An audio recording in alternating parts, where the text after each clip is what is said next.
The defense is still a little bit of a question mark for NC State football in 2025. So today we're talking two of our key linebackers.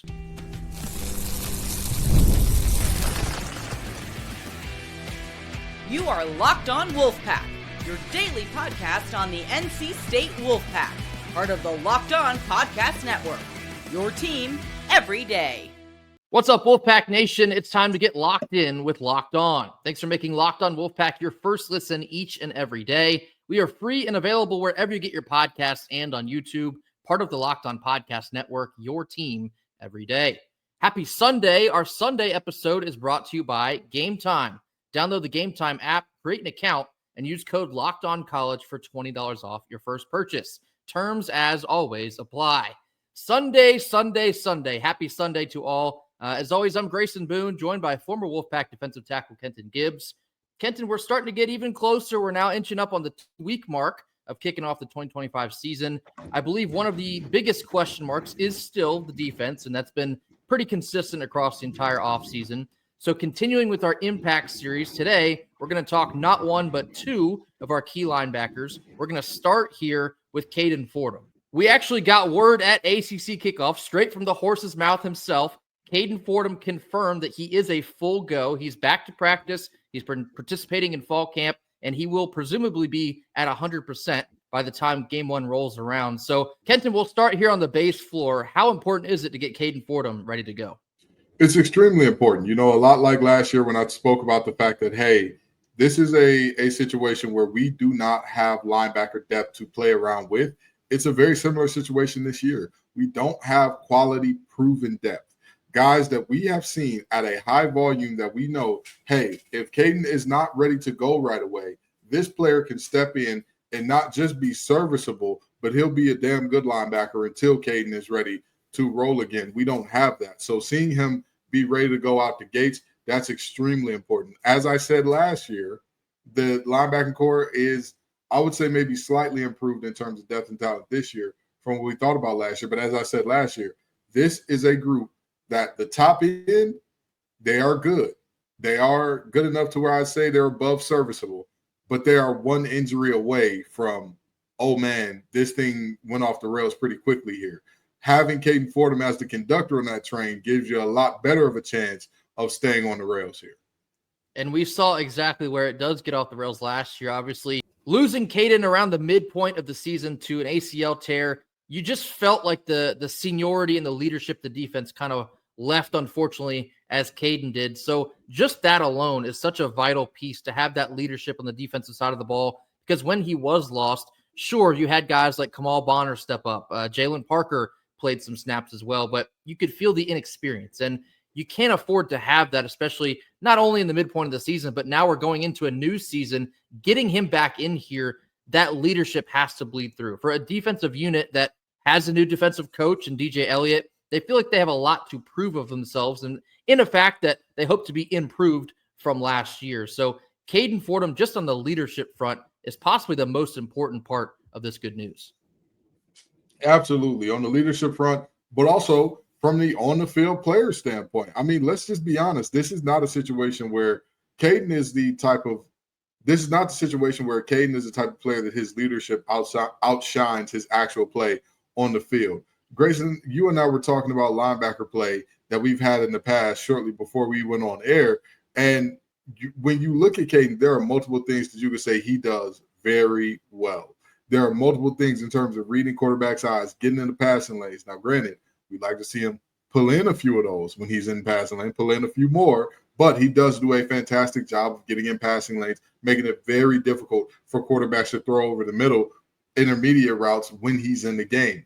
That is a thing that every defense needs in today's game, and he can cover ground fast enough to get to those jet sweep stretches outside zone type of things. So I look at this and I say to myself, Caden is going to be valued for a lot of reasons.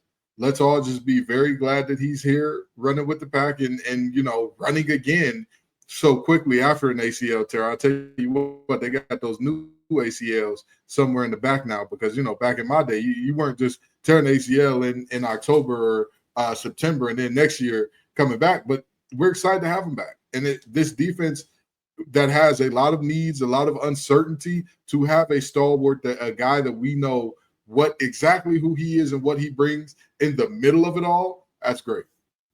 I think an important point, too, is that because you have a new defensive coordinator and a little bit of a new defensive system, which is going to be the 3-4 hybrid, it's nice to have such a well-rounded linebacker like Caden is, who's good in pass defense. He's good defending the run. He can rush the quarterback. He make the other team make mistakes as well. Of course, we all think about that drop pick 6 that he should have had in game 1 against Western. Who knows how that would have reshaped some of the mentality around the season? Probably not a whole lot, but got to be able to reel those in and then take it back when you get the opportunity.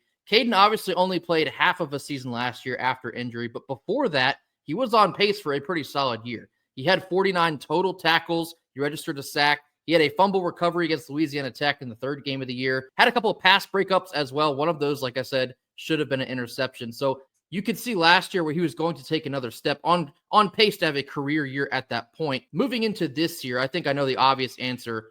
What are some hesitations you have about Caden Fordham's play in 2025? He's recovering from one of the most serious injuries you could have. That's going to be a part of it.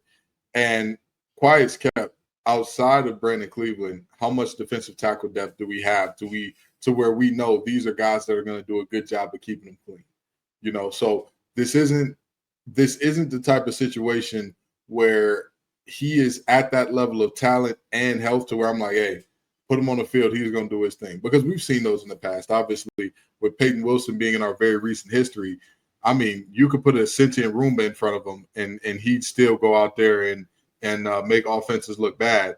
But when you talk about what the limitations are here, health is obviously the biggest one. The next one, I think Caden is at that level where he can enhance what you already have in front of him in terms of defensive linemen. But I don't think that he's good enough to mask a lack of talent there, which I'm not saying NC State has. I'm not saying that that's a problem and it's like something I'm like, oh my God, we have nothing going there. What I am saying is, as the linebackers are always going to play more snaps than defensive linemen because the jobs are just different in terms of physical demands and all that. So with that in mind, when that second group is in there, can he still be productive while coming off the injury? Those are compounding factors now, is the question, right? It's the question of both of those. Well, one of those things is extremely out of his control in terms of how good the defensive line looks with the second group. And, that his production hinges on that mightily. Yeah, you already hit the main point, and that is his health. Coming off of the ACL tear, not just Caden himself, but the rest of us and the coaching staff, we want to know that he's going to be able to go at 100%. Because if you're putting a middle linebacker out there, he's maybe at 87%. Maybe he re-aggravates it or endures another injury. The linebacker position in itself is very violent. If we can't keep him on the field for the entire season or even just more than we had him for last year, that poses as a credible threat. And I mean, the same can be said about every player on the team. If you can't keep them healthy, then they're not serviceable. So for Caden, being 100% and locked in at 100%, that he will not be, playing hurt or he can't feel like he can go at 100%, because the mental aspect of recovering from injury, I'm sure, Kenton, you can speak to that as well. It's a real thing. So if he can't trust his foundation from his lower body up, maybe that's an issue. And I think the second part of that, and one of the biggest problems we had last year, getting off of the field on third down. We didn't feel like we had a finisher, so to speak. We didn't have a Peyton Wilson type. Well, you can't really have a Peyton Wilson type, but somebody that will clean up the mess on third down, third and long. How many 3rd and 10 situations did we see where the other team converted and it just broke our back time and time and time again? That is where a player like Caden Fordham can clean up that mess, get you off the field, and then give your offense another shot. Any way you cut it or slice it, Caden Fordham is a very vital piece to this NC State defense. We're very glad to have him back. Throwing up his over-under on here, and this is kind of difficult for defensive players because tackles, it's all relative. It's very hard to gauge. You really don't know what you're getting game-to-game basis. But as I said a couple minutes ago, last season before injury, he was on pace for a career year. It's his first year as a true starter. He's playing behind Peyton in 2023. Obviously, last year was supposed to be his year. He got hurt. But I set his marker at 89.5 tackles. As I said before, finished last year with 49. So you can see about the halfway point, it lines up pace-wise. Kenta, what are your thoughts on 89.5? I think I'm going to take the under here, but not because he's not good enough or not because in games that he starts and that he plays a ton, he won't be in this area. I think the coaches are going to have him on a little bit of a pitch count to start off with. Now, that's speculation. I'm not telling you, hey, I know this. I've spoken with Elliott. I've spoken with, a lot of folks inside the program.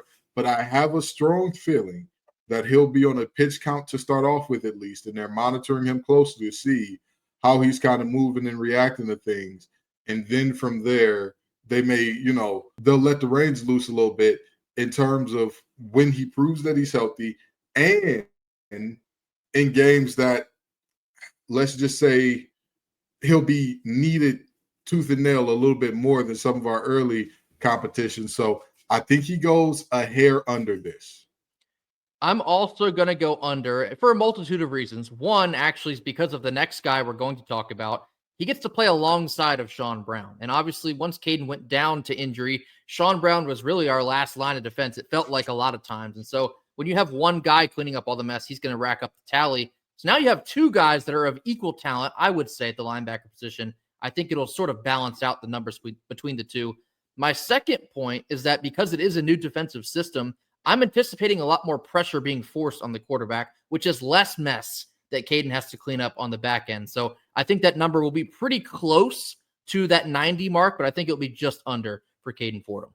Coming up next, we're going to jump one position to the left, I guess, or the right. We're talking Shawn Brown alongside of Caden Fordham. More on this after a quick word from our sponsors. Our Sunday sponsor is Gametime. We've all been there, logging on early and waiting forever to see concert or game tickets go on sale. All this waiting only to lose your spot to a show or game that you've been dying to see. Live music and live sporting events should be about making memories and not dealing with all the stress of ticket shopping. Well, that's where Gametime comes into play. Gametime makes getting the tickets to concerts and live sporting events faster and easier than ever before. Prices will actually drop the closer you get to showtime, and you can save up to 60% off with their killer last-minute deals. If you're looking for NFL preseason tickets, Gametime is also the place for you. Or maybe you're already setting up your schedule for the college football season. Let Gametime assist you with your schedule making. Take all the guesswork out of buying concert tickets or live sporting event tickets with Gametime. Download the Gametime app, create an account, and use code LOCKEDONCollege for $20 off your first purchase. Terms apply, and again, create an account and use redeem code LOCKEDONCollege. That's LOCKEDONCOLLEGE, Locked On College, for $20 off.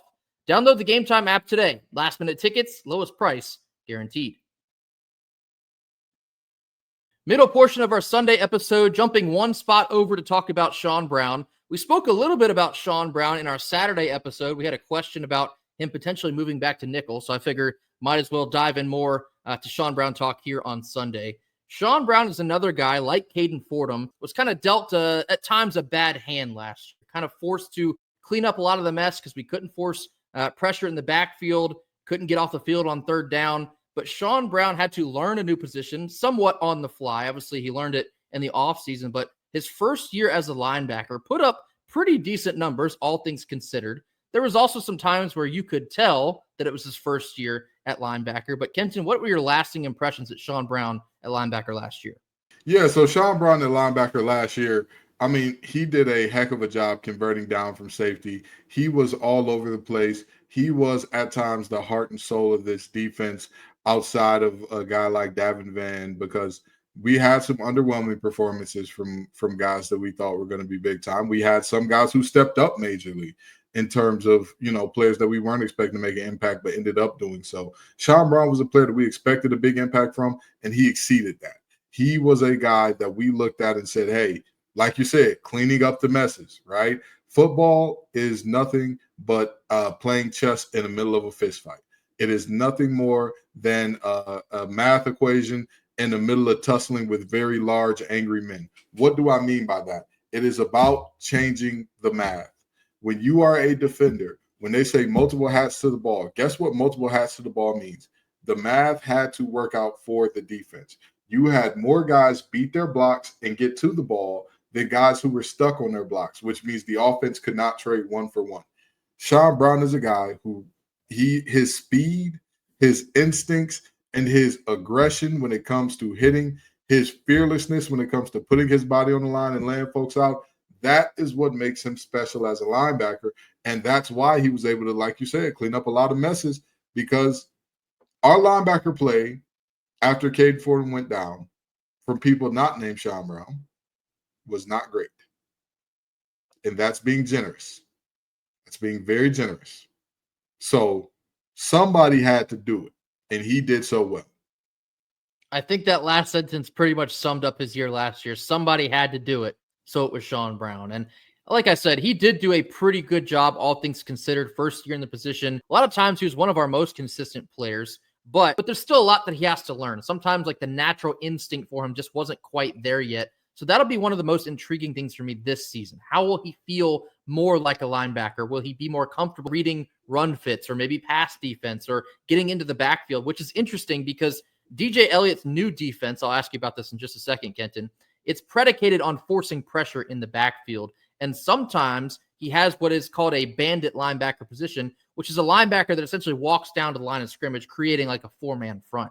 So at times that could be Shawn Brown. Kenton, how do you think that this new system could help Shawn Brown? Yeah, so in terms of where I think Shawn Brown fits in this deal, I think he's much more of a rover than the bandit. The rover is that safety linebacker hybrid.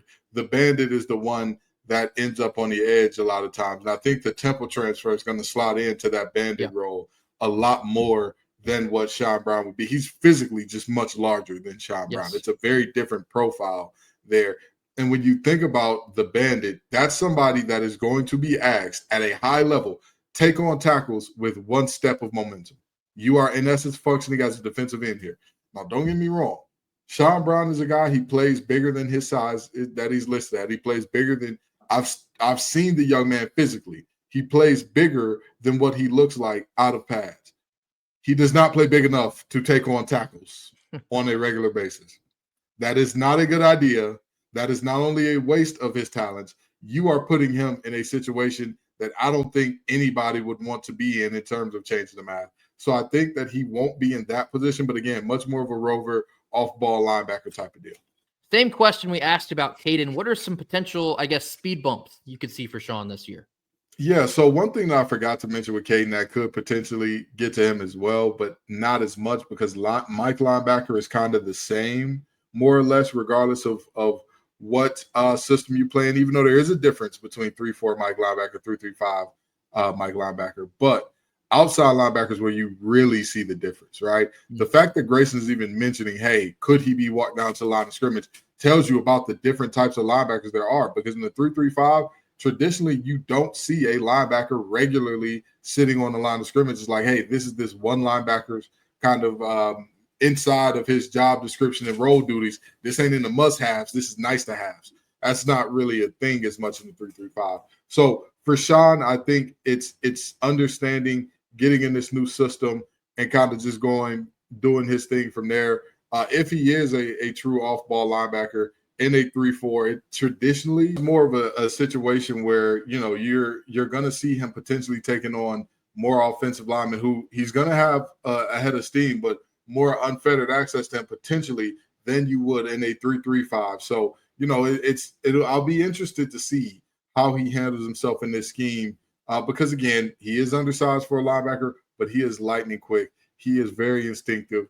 And I just hope this system and Coach Elliott play to his strengths as opposed to put him in situations where it's like, hey, we're going to ask you to do some things that you haven't done or that we aren't sure if you're really good at it, but let's give it the old college try.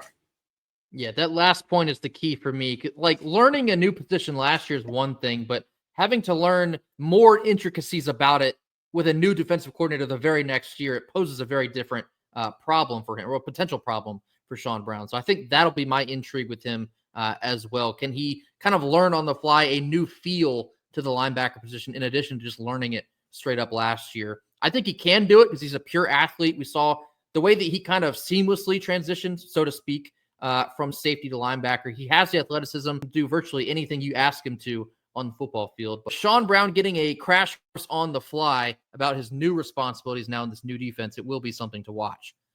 Real quickly, his 2024 statistics, he had 96 total tackles, 1 pass breakup, 3 sacks, 2 forced fumbles, and if I remember correctly, I think he had 3 fumble recoveries. So he had a little bit of everything.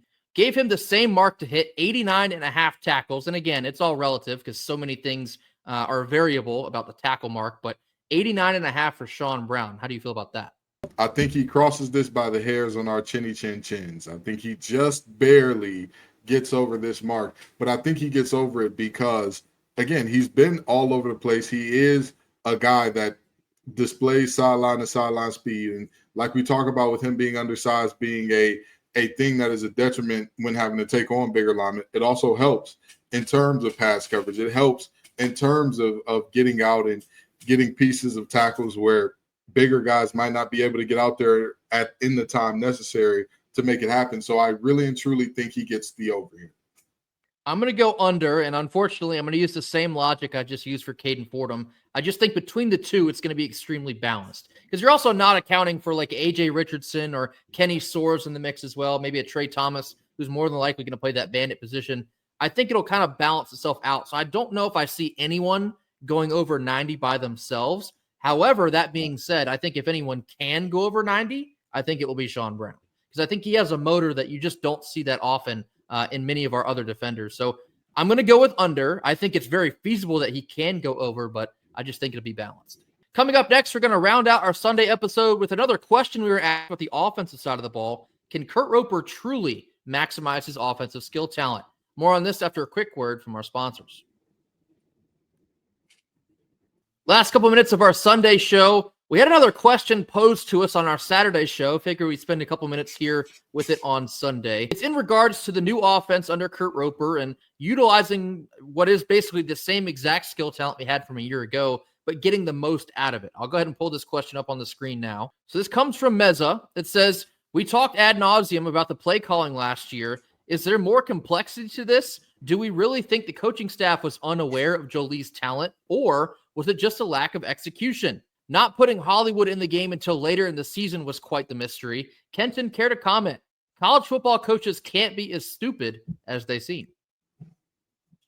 Why do you believe that last statement? Why do you I mean, this is no disrespect to a Nine company. This is not saying that they are stupid. The belief that college coaches cannot be stupid is equivalent to the belief that any job profile cannot have people there who don't know what they're doing. But I will give this grace to a Nine company, because looking back at last year, when I look over the play calling and I look at how things were schemed up, we were looking at a true freshman who was forced to be thrown into the fire and process all these different things going on. So I understand this may have been a time where this young man may not have had the capacity to kind of read through things very quickly right away, immediately upon getting the start. Now, this also does go into, the execution part of it. That goes to that. But I remember, was it the ECU game where Hollywood didn't play at all in the third quarter after lighting them up in the first half? Yeah. It's coaching malpractice. And that's a point blank period. Point blank period. Sometimes coaches outsmart themselves. Oh, I'll give you a perfect example, okay?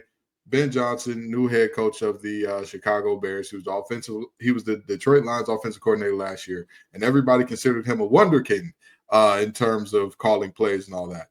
The Washington Commanders were allowing like 8 yards per carry or 7 yards per carry coming into that game. The Lions have one of the best running games in all of football. What did they do on 4th and 1? Let's throw the football.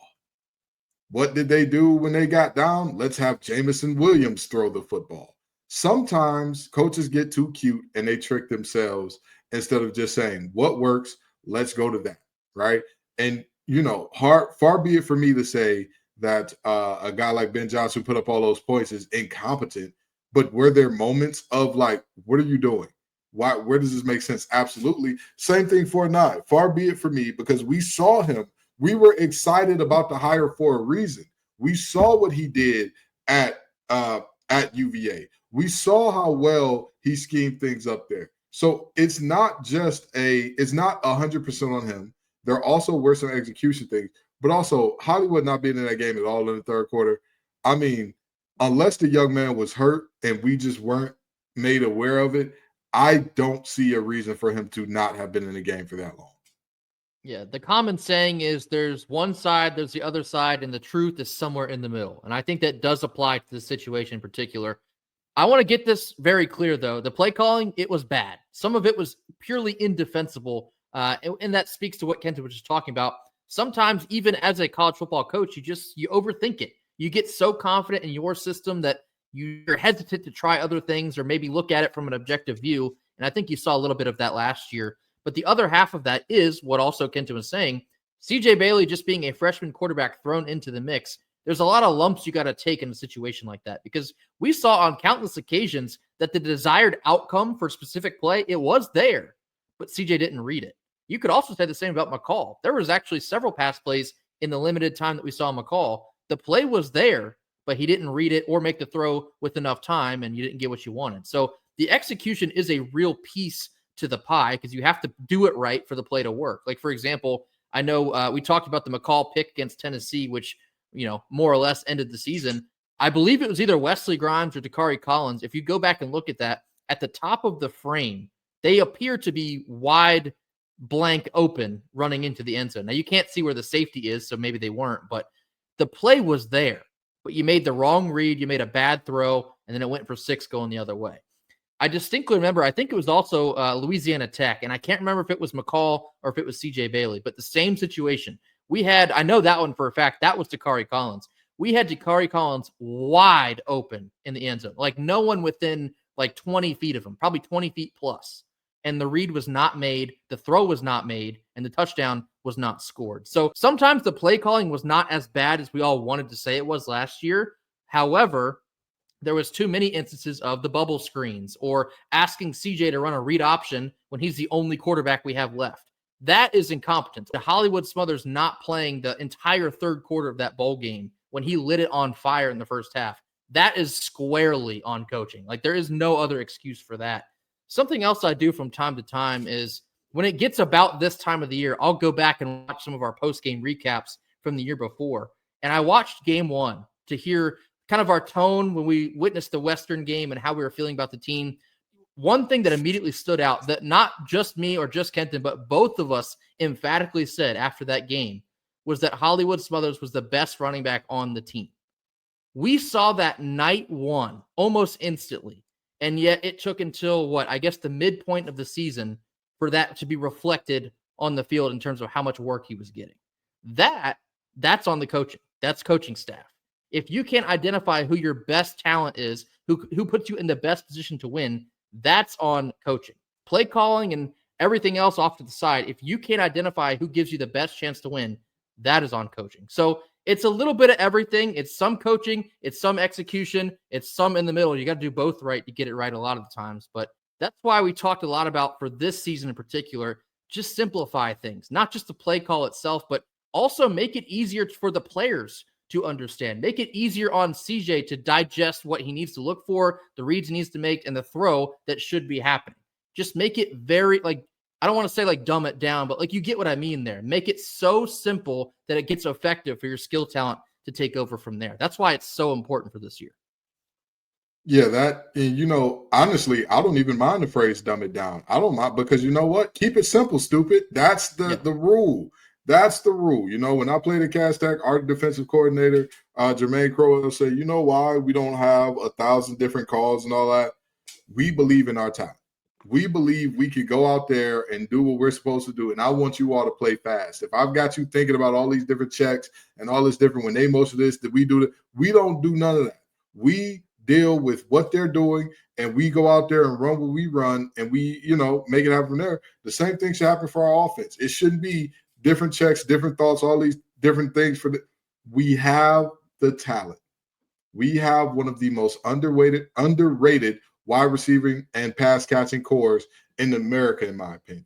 You have that. You combine that with a quarterback who has starting experience that looked good last year, but the game should start to slow down this year. You combine those two factors with a running game that should be improved from last year, because with all due respect to the guys that were carrying the mail last year, they weren't our best back. No. They were not our best back, and yet they were getting the lion's share of carries. That's gone now. Those situations are gone now. So, it's keep it simple. Keep it simple. Yeah, simplify the playbook. That's fine. That's fine. Even in the NFL, talk to an NFL offensive coordinator and they'll tell you, yeah, our scheme isn't built on complexities. We dress the pig. Yeah, our scheme isn't built on making our quarterback process 1,000 different things at once. We do what we do, and we go from there. We simply have the talent. We just have to make it work for us. That's really all that needs to be said about that. That'll do it for us here on Sunday. As always, thank you all so much for joining us. Be sure to hit that like button. Drop your comments in the comment box. Give us your thoughts on both Caden Fordham and Shawn Brown in a new defensive system under DJ Elliott. What are your expectations for them in 2025? Then anything else you have on your mind as well. If you want to comment on the offense this year under Kurt Roper, keeping it simple, give us your thoughts on that as well. Mash that subscribe button if you have not already. We'll catch you back here tomorrow on Monday for more. And until then, go Pack. Go Pack.